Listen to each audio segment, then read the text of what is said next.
morning. How y'all doing today? Well, my name's Tom. I'm just a rambling Christian. If this is the first time you've been here, please stick around. We look at things a little different around here.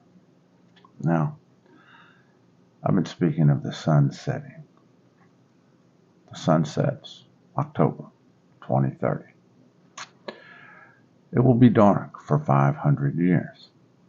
Now, we covered a little bit yesterday of the Lord of this world parading all the animals, all the spirits, the flood in front of Adam. And we can see that starting right now. We're just getting a little bit where things are going crazy. The 500 years, by the time it's over,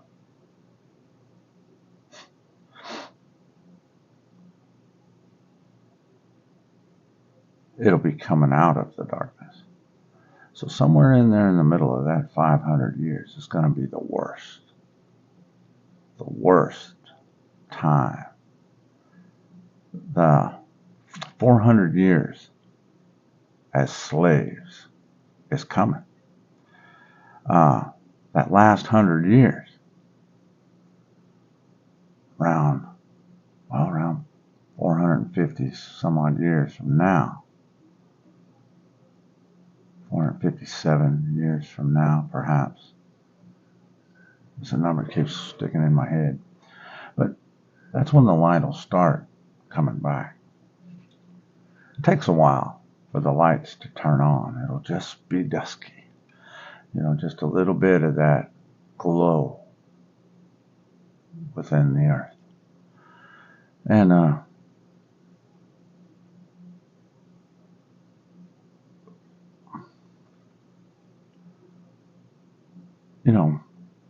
I say this is the book of knowledge. It is not a Bible. People have made it into a religion, and it's truly not a religion. It's it's more of a way to be as an individual, and as being that individual that this book can make us all into. We can bring a light with us wherever we go.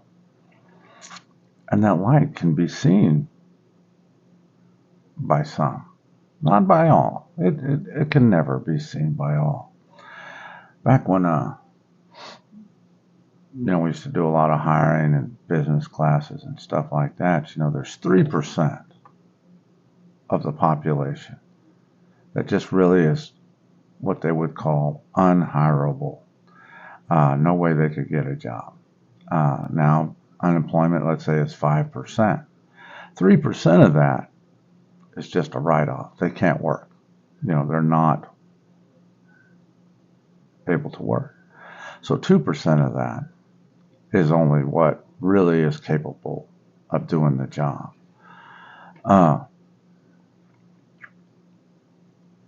There's always some that can't do the job.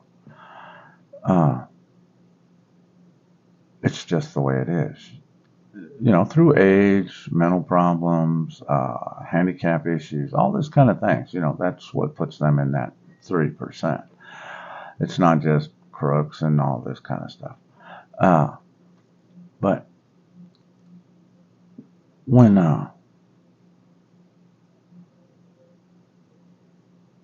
we look at the world and we look at all the problems that are coming about,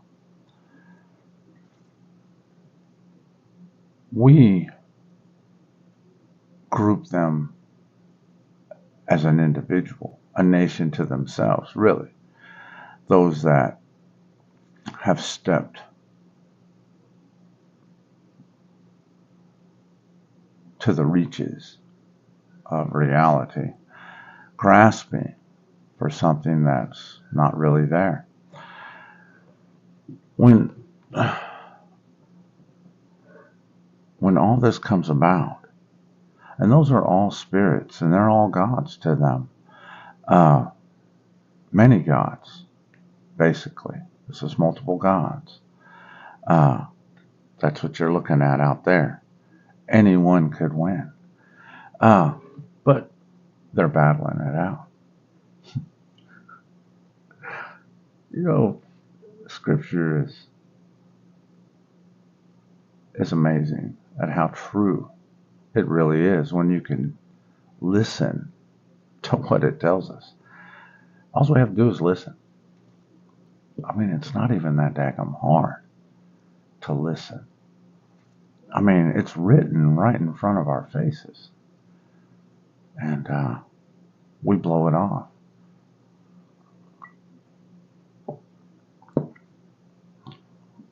It's for the world. It is for the world. Listen to me. It is for the world. But it's for the world by the few. It's not a book to hit people over. It's a book to live by ourselves individually. It's not for the majority. It truly is not. Not everybody is ready for this. It takes a special kind of soul to want to be one with the Father. And I'm not saying that as any kind of boast or anything like that. We see him out there. And I don't have to refer to myself here. Those that have pretty much given their life away for others and in the search of another's happiness, not in the search of their own happiness. Their happiness doesn't really matter to them. What matters to them is the happiness of someone else. That's the spirits and the sons of the Spirit. They are few that will give it all away just to make sure somebody else has what they need. And there's a lot of people like that, but it's a few in percentage. You know what I'm saying? The majority are me first. The few are you first. And there are those. And they usually get their hearts ripped out regular, I'm sure. But they still do it. They still do it just to help somebody else. And these aren't the ones that are posting it on YouTube. That, I helped this homeless person today. Going out to meet Angie or Johnny or whatever. Here, let me put you on my YouTube. And basically making Noah naked. The spirit naked. Showing that to everybody. I'm using your downfall for my views. So you're standing on the back of another to help yourself. Things done in the dark are revealed in the light. Things that are done in the light are for your own justification. They're not for the justification of our Father or our spirits. None of that. It's a want of a desire for yourself. It's not. That makes it burdensome to the Spirit. Because it's not about us. It's never about us. That's what this book teaches. Is that this world is hell, is a level of hell. It's designed to crush each and every one of us. And some hide away from that crushing, the wine press in which you see around you. Some choose to hide in a building with false idols and wooden idols, carved images that carry the cross around their neck all the time. That's a carved image. Pick up the cross. You know, you're always about the cross. Don't forget the cross. That's an idol. It's a wooden idol. But, you know, see, I don't desire any of that garbage. I don't need that. I can speak to my Father just fine. I don't need anybody to stand in between me and my Father. Neither do you. That's the problem. See, as the servant has risen above the master. And that's, we call that big britches around here. You know, somebody's getting too big for their britches.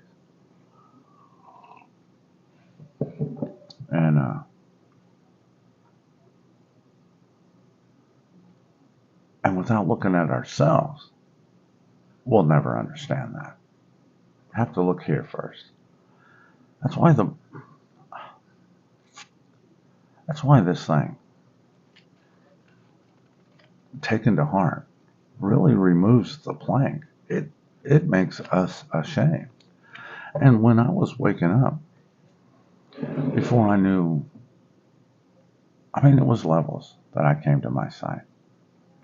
It was like everything that I did, even though that, you know, like speaking of the reincarnation within the pages, I am Jeremiah. I don't care.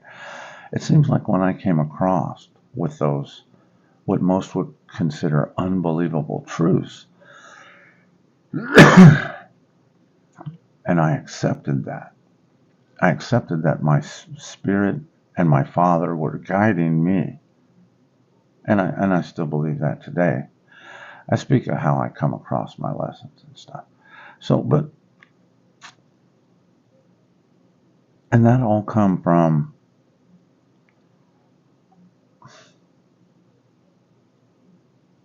just believing that those feelings and those instances with scriptures and things like that come to your mind is believing that that's coming from our Father. It says our Father will teach us. How is He going to teach us if we're not listening? You know, and He's here. You know, Jesus says, you know, you will be in me as I am in the Father. So that would be the Trinity that you should be. It shouldn't be, you know, you and just Jesus. Jesus always saw it from the Father. He always saw it from the Father. He said, I don't do my own will. I only do the will of the Father. Your will, not my will. You know, and that's an indication that at times they were in disagreement. That's okay.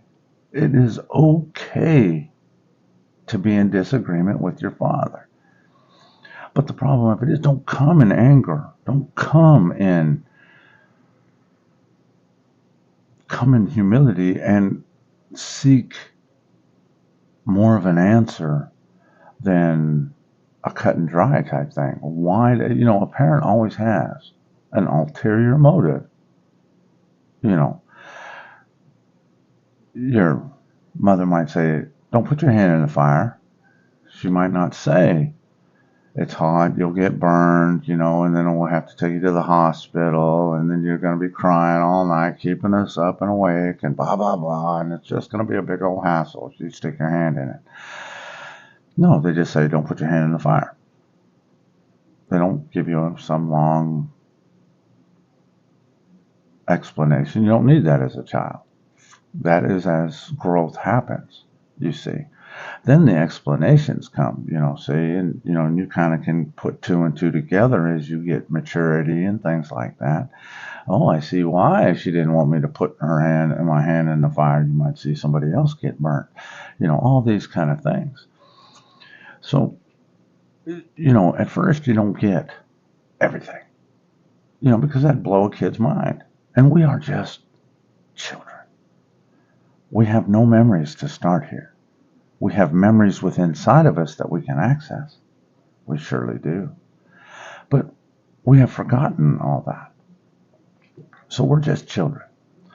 And if we take what this book of knowledge says and we apply it as a child, I speak of how I took the hand washing procedures and the not touching dead bodies, and when people are sick, segregating them, and all this is as a father teaching a children his people, taking his people and trying to teach them to be a guiding light to everybody else. Hey, look, we don't touch dead things because that causes sickness and illness. He doesn't have to say that in here, but we know why now not to touch those things.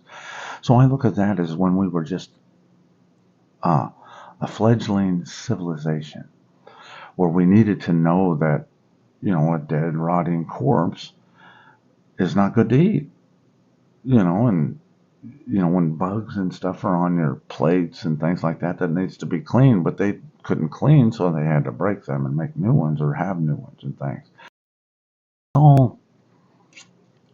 It was all about health and things of a father teaching health and how not to shave, and things like that. I speak of the beard being protection for man and things from the harsh winds. And, this is a design. Uh, we look so shallow on we look at the surface. Oh, he made him do this. Oh, he made him do that. No, he was teaching them cleanliness and food handling procedures and things like this that I can see within the pages. I mean, dog. It was telling them that you do this, you're going to die. It wasn't that I'm going to kill you. You're going to die of a disease. Bring something to all your people, things like this. It wasn't, I say that all these actions that God says, I'll cause upon you, you do it yourself. You really do. You do it yourself because you are gods and sons of God. You are the God inside. So gods do it to themselves. Yeah. And this dude made a mistake, and now we have the answer if we'll listen. And, I never looked at it as a God of punishment. I looked at it as a father-son relationship.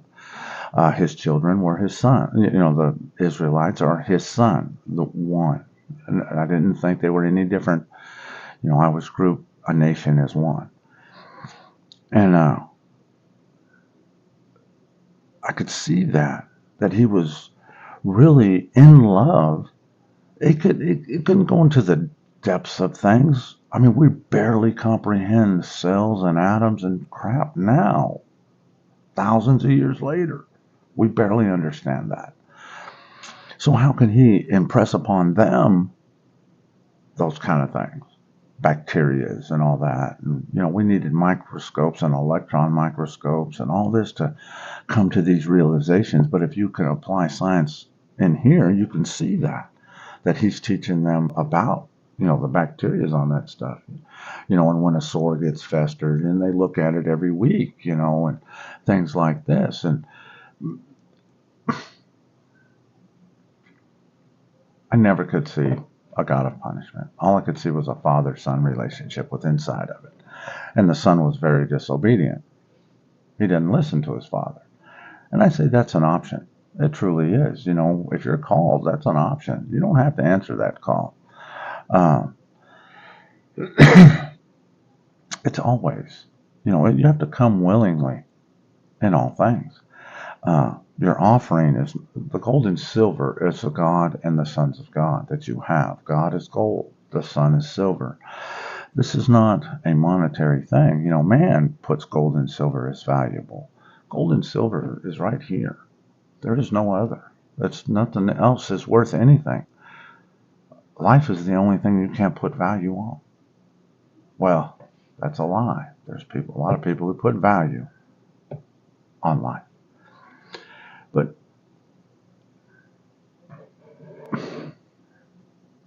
church does not value life. I value all life. Now, I mentioned yesterday I wanted to look at Daniel. Now, we're going to look at Daniel 6, and I'm going to just jump around a little bit. I'm going to grab a little coffee, and then we're going to come back and we're going to look at this. Now, before we jump off into Daniel, I want to just cover this one verse. Now, this one verse comes from Psalm 97. It says, "Let all be put to shame who served carved images." You serve a cross. "Who boast in idols. The servant has become the master. Worship him, all you gods. Worship him, all you gods." You know, who do you think he's speaking to when he says all you gods?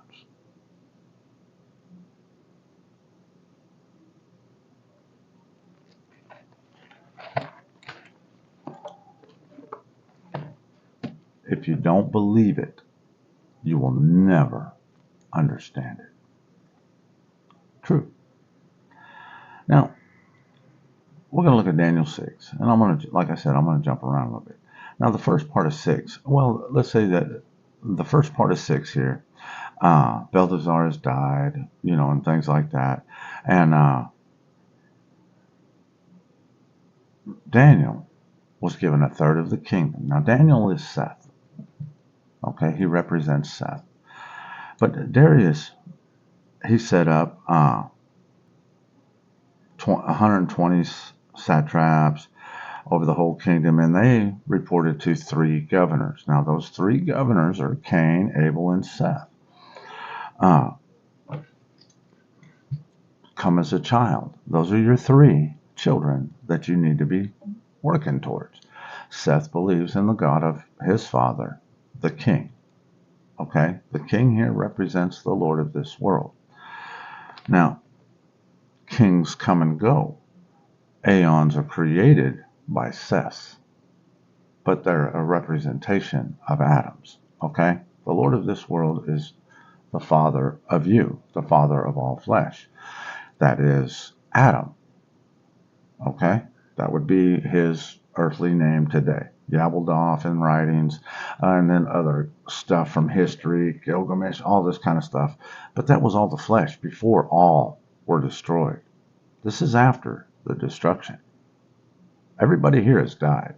All that stuff was pre-death writings for all of us. All the pyramids, all that kind of stuff was before this world was destroyed. Okay? None survived. The Lord of this world is the first to rise in death. So he died and he rose again. Okay? Adam. Now, just saying. Now, it says he's got 3 governors. Now, like I said, those are Cain, Abel, and Seth. Now, those 3 governors, 2 of the 3 set a trap for Seth. Cain and Abel set a trap for Seth. What they did was they instilled rules that the king, and then you have Cain and Abel going to the king and saying, "Hey, look, nobody else here can worship you. We need to put it out that for 30 days, just you, nobody else." And if anybody does, we're going to toss them off to the lions. Now, the lion's den, that's church. Yeah, David killed the lion. He is not the Lion of Judah. He killed that daggone lion, okay? Wore it around like a cape in the night. You know what I'm saying? Batman. He killed it. He didn't, take it as a pet. Anyway, so, of course, Daniel is not going to leave the Father. So Cain and Abel come to him and say, hey, yo, man, go to the king. They say, hey, yo, man, this dude is still worshiping his God. He's not worshiping you. You know what I'm saying? And the king, the Lord of this world, Adam, looks at them two kids and he goes, dadgummit. And he realizes the trap had been laid himself. He'd realized that. And then, just before Daniel is being thrown into the den of lions, this is what the king says to him. But the king spoke, saying to Daniel, your God, whom you serve continually, he will deliver you. Okay? This is Adam's God that he's speaking of, the Father's God. Abel came by his own altar. We cover that in the first and second books of Adam and Eve. Seth came by his father's altar, by the king's word. Okay? The Father's word. Now, it says, he will deliver you. Then a stone was brought and laid to the mouth of the den, and the king sealed it with his own signet ring and with signets of his lords, that the purpose concerning Daniel might not be changed. Now, the king, the Lord of this world, is telling us, to remember our God, our Father, basically. That's what that remember is. He will save you. The one you worship continually will save you. Now, it's not Jesus. Jesus is not the one. He is the one in charge of the lion's den. So, and you notice that this is at night. So now the king went to his palace and spent the night fasting. No musicians were brought before him. Also his sleep went from him. Now right there, that's the darkness that we're going to be coming to, the nighttime.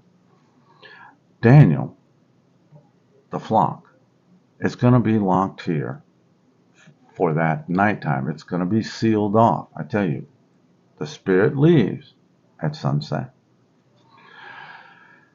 You need to turn around and start walking towards the Father.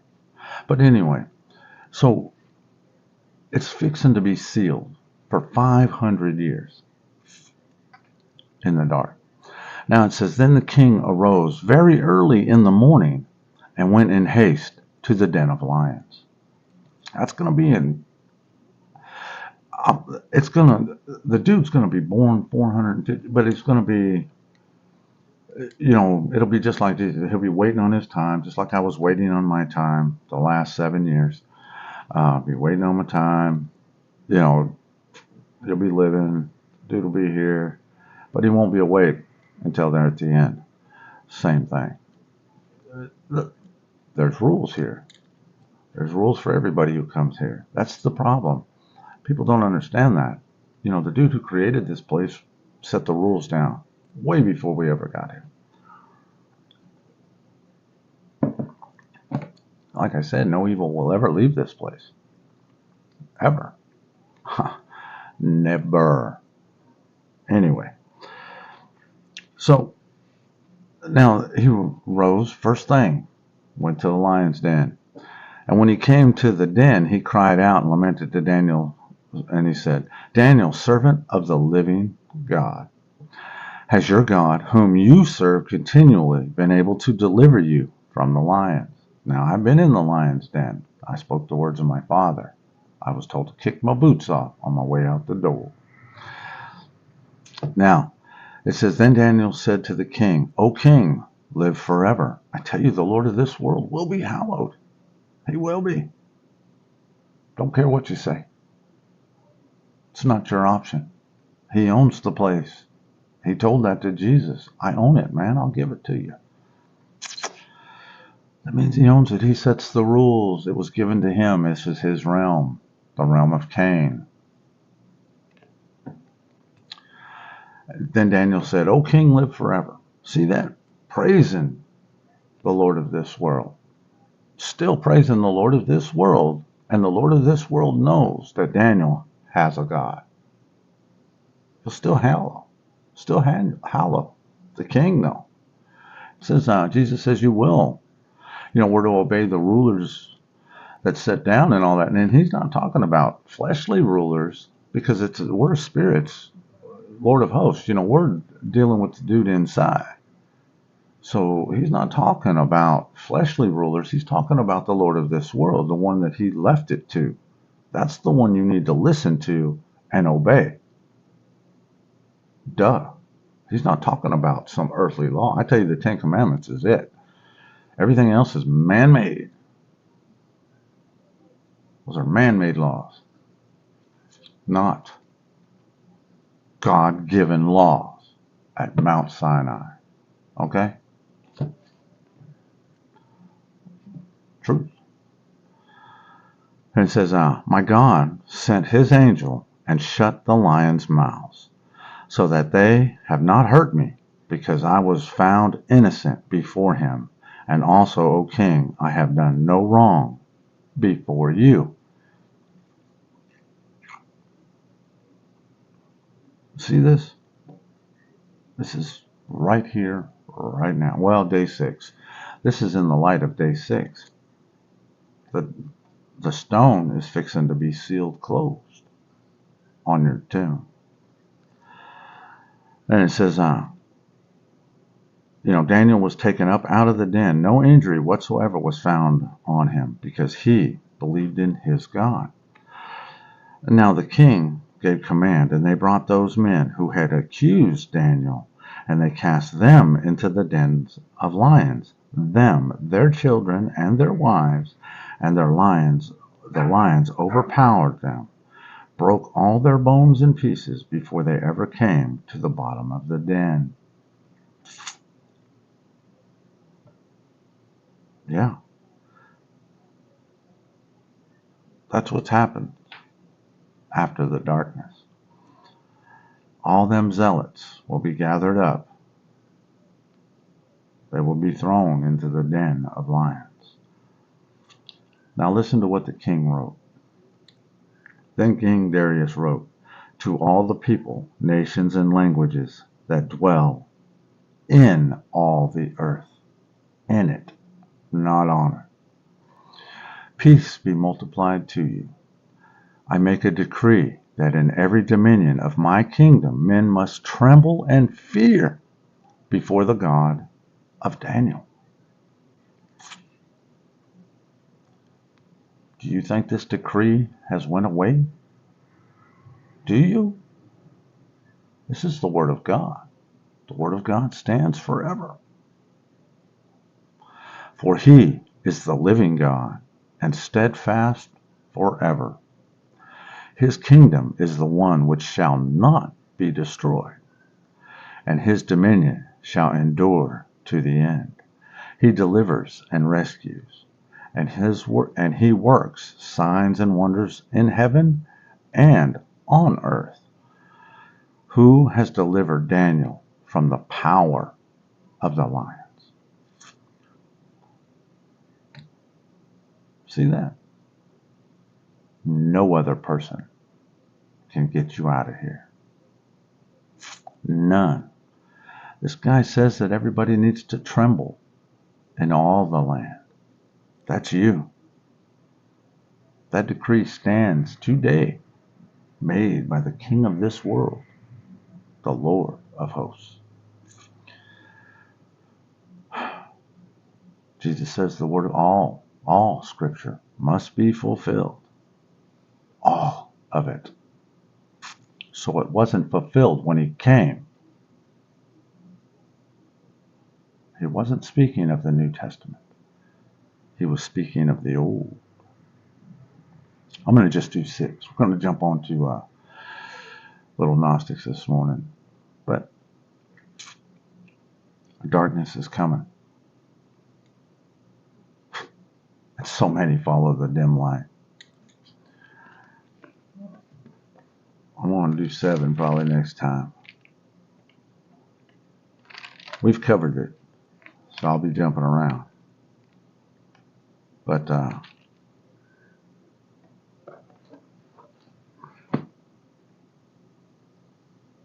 so few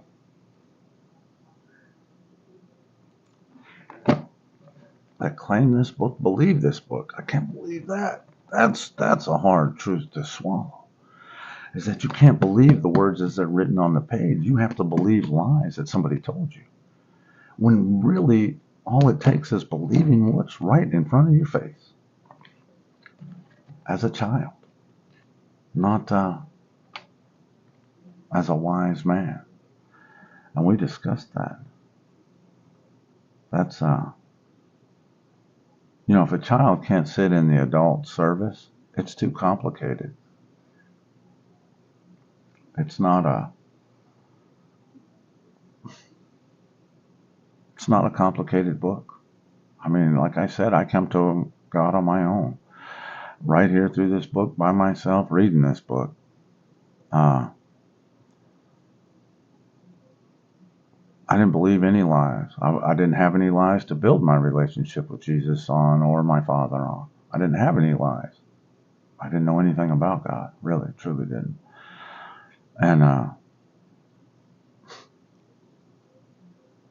when I actually had enough and sat down and read it for myself,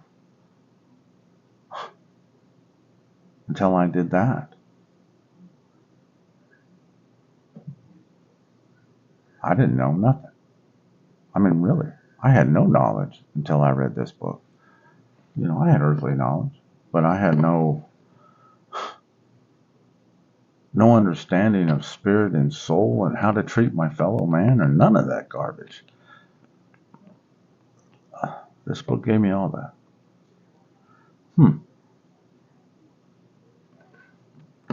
Wow. It's the book of knowledge, not some stupid Bible. Anyway, now we left off chapter 6. The ruse succeeds. Hagar answers every question of the Pharaoh. The boys on the eagles are the climax of the day, which so rarely found in the ancient scriptures is revealed in verses 34 through 45. And Hagar went to his dwelling and wrote a letter, saying in it on this wise: From Sennacherib king of Assyria and Nineveh to Pharaoh king of Egypt, peace be to thee, O my brother. And what we make known to thee by this is that a brother has need of his brother, and kings of each other. And my hope from thee is that thou wouldest lend me 900 talents of gold, for I need it for the victualling of some of the soldiers, that I may spend it upon them, and after a little while I will send it thee. Bought at a price, and I will repay you every last penny. Then he folded the letter and presented it on the morrow to the Pharaoh. And when he saw it, he was perplexed and said to him, Verily, I have never heard anything like this language from anyone. Then Hagar said to him, Truly, this is a debt which thou owest my lord, the king. Oh, he's telling him this is a debt you owe my dude. And Pharaoh accepted this, saying, O Hagar, it is like of thee who are honest in the service of kings. It is the like of thee who are honest in the service of kings. Blessed be to God, who hath made thee perfect in wisdom, and hath adorned thee with philosophy and knowledge. And now, O Hagar, there remains what we desire from thee, that thou shouldest build as a castle between heaven and earth. Then Hagar said, To hear is to obey.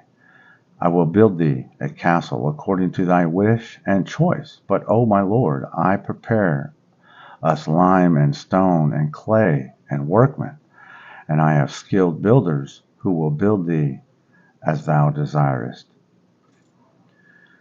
And the king prepared all that for him, and they went to a wide place, and Hagar and his boys came to it. And he took the eagles and the young men with him, and the king and all his nobles went to the holy city assembled. To the whole city went to his nobles and went, and the whole city assembled, that they might see what Hagar would do. Then Hagar let the eagles out of the boxes, tied the young men on their backs, and tied the ropes to the eagles' feet, and let them go in the air, and they soared upwards till they remained between heaven and earth.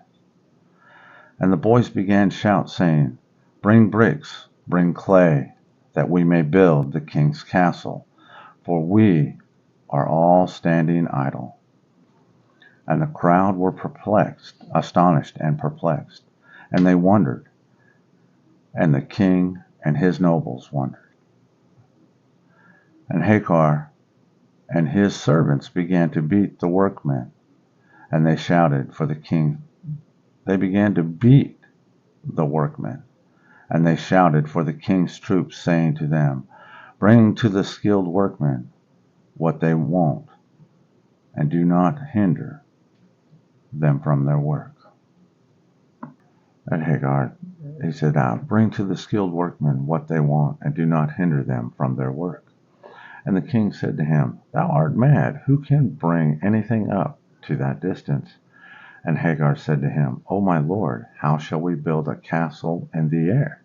And if my lord the king were here, he would have built several castles in a single day.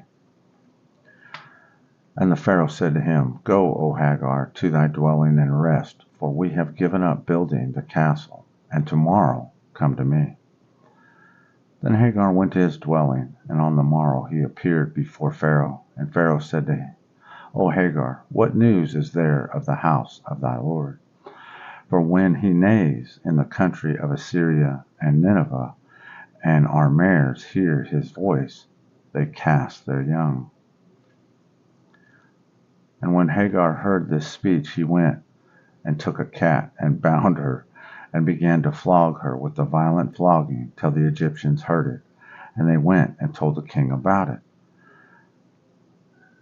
And the Pharaoh sent to fetch Hagar, and said to him, O Hagar, therefore dost thou flog thus and beat that dumb beast? And Hagar said to him, My lord the king, verily she has done an ugly deed to me, and has deserved this dubbing and flogging. For my lord king Sennacherib had given me a fine cock. A cat?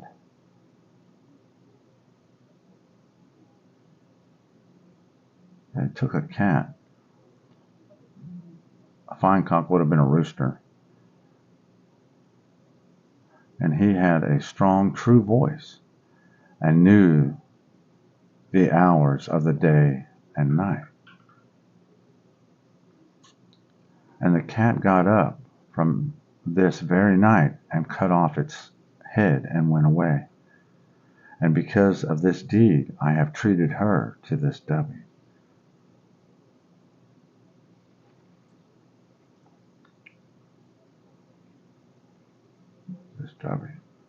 And Pharaoh said to him, O Hagar, I see from all this that thou art growing old, and art in thy dotage.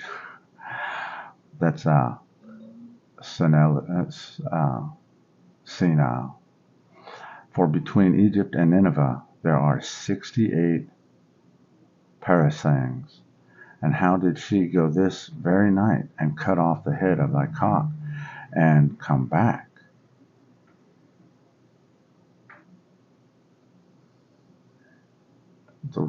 That would have been John the Baptist. Cut the head off of prophecy. But hold on. And Hagar said to him, O my lord, if there was such a distance between Egypt and Nineveh, how could thy mares hear when thy lord the king's horses neigh and cast their young? And how could the voice of the horse reach to Egypt? And when the Pharaoh heard that, he knew that Hagar had answered his questions. And Pharaoh said, O Hagar, I want thee to make me ropes of the sea sand. Of the sea sand.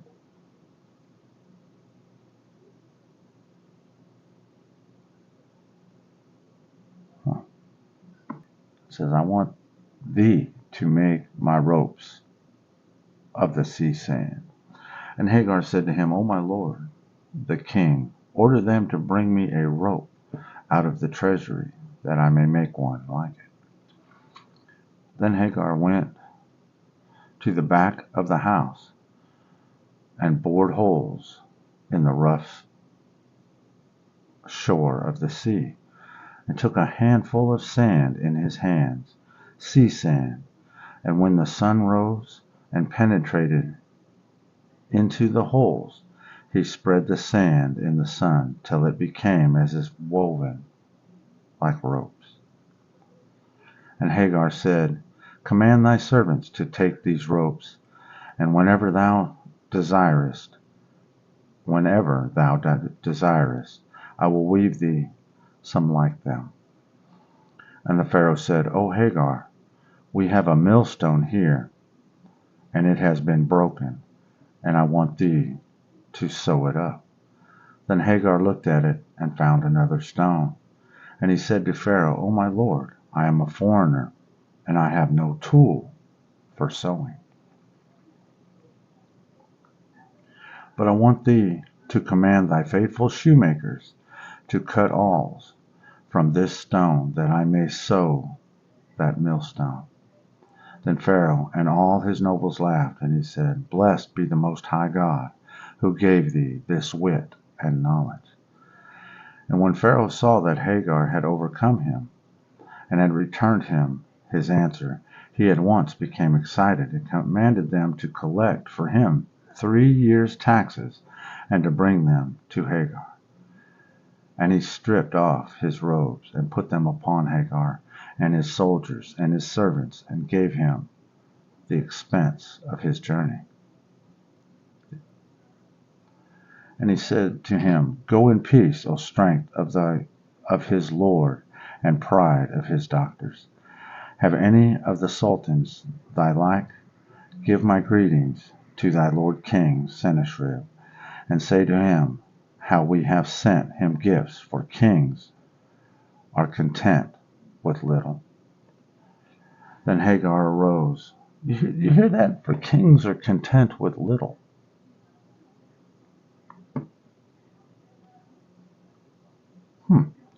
Then Hagar arose and kissed the king Pharaoh's hand, and kissed the ground in front of him, and wished him strength and continence, and abundance in his treasury, and said to him, O my lord, I desire from thee that not one of our countrymen may remain in Egypt. And Pharaoh arose and sent heralds to proclaim in the streets of Egypt that not one of the peoples of Assyria or Nineveh should remain in the land of Egypt, but that they should go with Hagar. Then Hagar went and took leave of the king Pharaoh, and journeyed, seeking the land of Assyria and Nineveh. And he said to some treasures and a great deal, and he had some treasures and a great deal of wealth. Sounds like Moses plundering Egypt. It says plundering in Scripture, but here it's not a plunder. I tell you that everybody works for the Spirit here. This isn't all design. This is designed.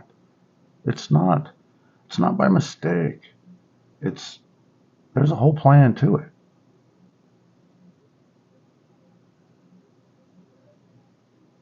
And when the news reached King Sennacherib that Hagar was coming, he went out to meet him, and rejoiced over him exceedingly with great joy, and embraced him, and kissed him, and said to him, Welcome home, O kinsman, my brother Hagar, the strength of my kingdom and pride of my realm. Ask what thou wouldest have from me, even if thou desires the half of my kingdom and of my possessions. Then said Hagar unto him, O my lord the king, live forever. Show favor, O my lord king, to Abisamach in my stead, for my life was in the hands of God and in his.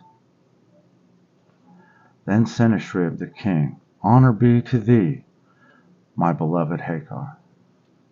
I will make the station of Amusamach, the swordsman, higher than all my privy counselors and my fortune. Oh, see this Abu, perhaps that's a representation of Jesus. Like I said, he locked Hagar away in the pit and waited for the time to bring him in front of the Father, or in front of the King. He waited for that time until the time was right. And the time is getting right for the children to be brought back to the Father.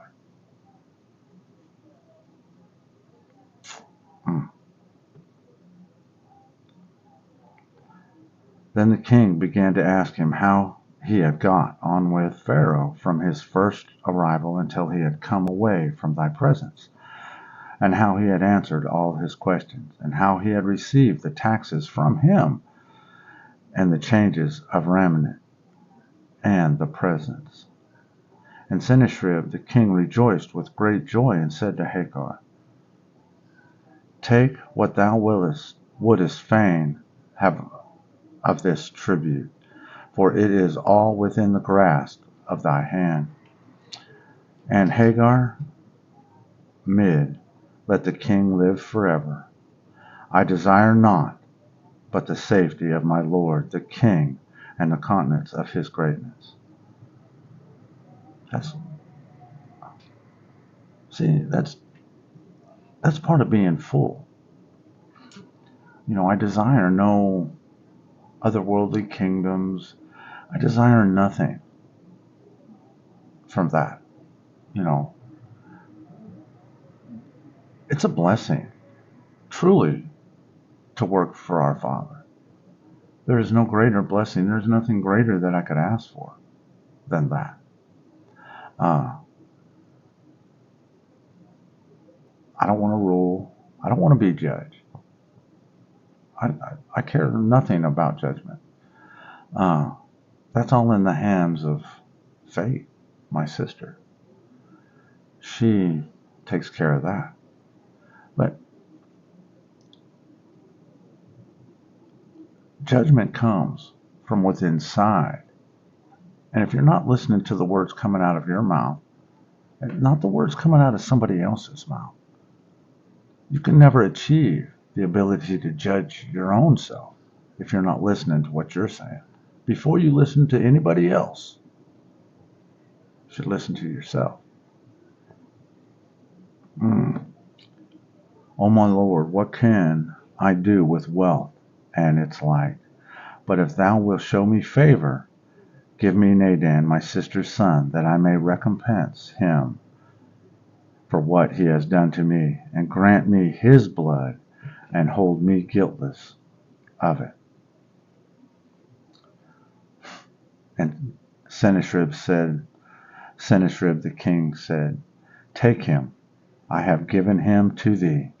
And Hagar took Nadan, his sister's son, and bound his hands with chains of iron, and took him to his dwelling, and put a heavy fetter on his feet, and tied it with a tight knot.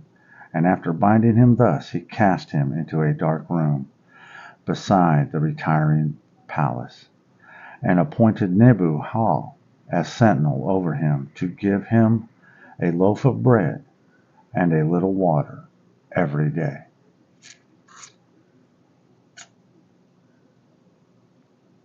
Right there.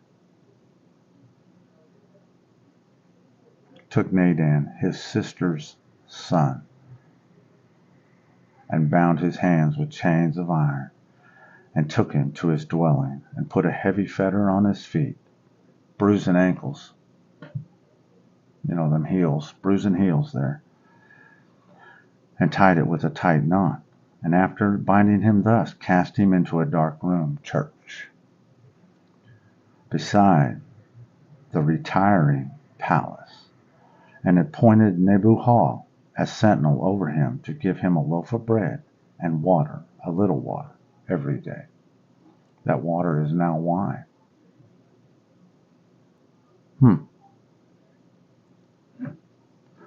You know, like I say, it's so easy to look at somebody else's faults. I imagine most people are like me. I've got too many faults to start listing others. I do. You know, he who has not sinned cast the first stone. I'm not very good at casting stones because, well, I have sinned. And not a sin of the flesh. Truly. I have forgotten my father there for a minute. That, oh, tempted by the wolves, thrown into the lion's den. And yet here I stand with my father still.